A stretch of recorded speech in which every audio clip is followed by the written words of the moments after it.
Hi అండి, అందరూ ఎలా ఉన్నారు? మేమైతే చాలా బాగున్నాం. ఈరోజు మనం మిర్చికా సాలన్ అంటే మిర్చి కూర ఎలా చేయాలో నేర్చుకుందాం. దీనికి కావాల్సిన ఇంగ్రీడియంట్స్ అన్నీ నేను డిస్క్రిప్షన్లో మెన్షన్ చేస్తున్నాను. పచ్చిమిరపకాయలు ఇలా పెద్ద పెద్దగా కట్ చేసుకోండి. ఒక టొమాటో ఆప్షనల్.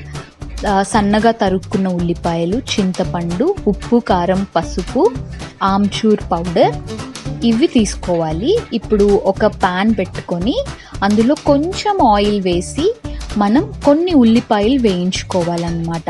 ఇవి పెద్ద పెద్ద సైజ్ కట్ చేసుకున్నా పర్వాలేదు, ఎందుకంటే ఇప్పుడు మనం ఈ ఆనియన్స్ వచ్చి గ్రేవీ కోసం చేస్తున్నాం అన్నమాట. ఇవి బ్రౌన్ కలర్ వచ్చేంత వరకు మనం బాగా ఫ్రై చేసుకోవాలి. సో ఆనియన్ ఎంత మనం తీసుకుంటే అంత గ్రేవీ వస్తుంది. మీ టేస్ట్కి సరిపడినంత మీరు తీసుకోండి. ఇప్పుడు మనం మిక్సీలో ఫస్ట్ నువ్వులు అండ్ పల్లీలు పేస్ట్ చేసుకోవాలన్నమాట. ఓకేనా? ఇది పేస్ట్ చేసుకున్నాక చూసారు కదా, నువ్వులు పల్లీలు పేస్ట్. ఇందులో మనం పసుపు కారం అండ్ వీటితో పాటు ఆమ్చూర్ పౌడర్ కూడా వేసుకోండి.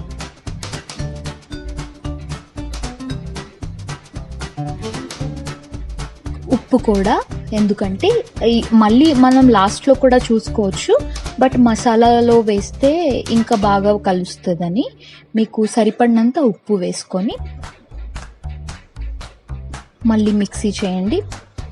ఇప్పుడు దీంట్లో మనం ఇందాకలు ఏవైతే ఫ్రై చేసి పెట్టుకున్నాం కదా ఆనియన్స్, అవి వేసుకోవాలన్నమాట.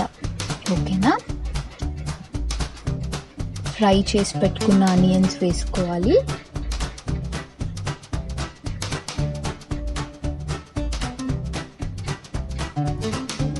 ఇప్పుడు నానబెట్టి పెట్టుకున్న చింతపండు, సో మీరు చింతపండు పేస్ట్ కూడా వేయచ్చు, నానబెట్టి పెట్టుకున్న చింతపండు కూడా అలా వేసేసి దీన్ని బాగా మంచి గ్రేవీ ప్యూరీ లాగా తయారు చేసుకోవాలి.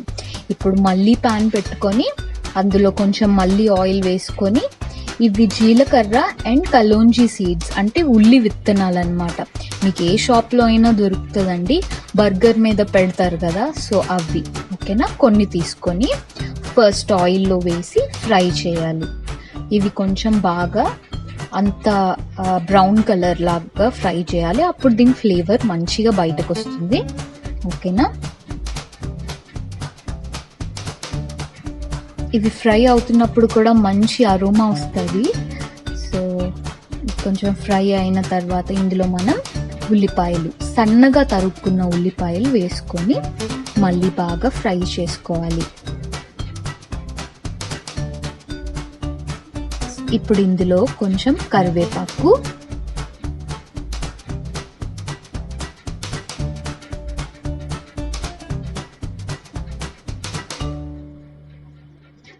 ఇందులో మనం పెద్దగా కట్ చేసుకున్నాం కదా మిర్చి, ఒక మిర్చిని 2 ముక్కలు చేసుకున్నాం అన్నమాట, అవి వేసేయాలి. ఓకేనా?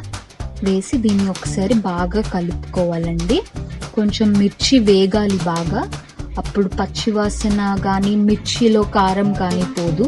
సో మిర్చి బాగా వేగేలాగా చేసుకోండి, బాగా ఫ్రై అవ్వాలి.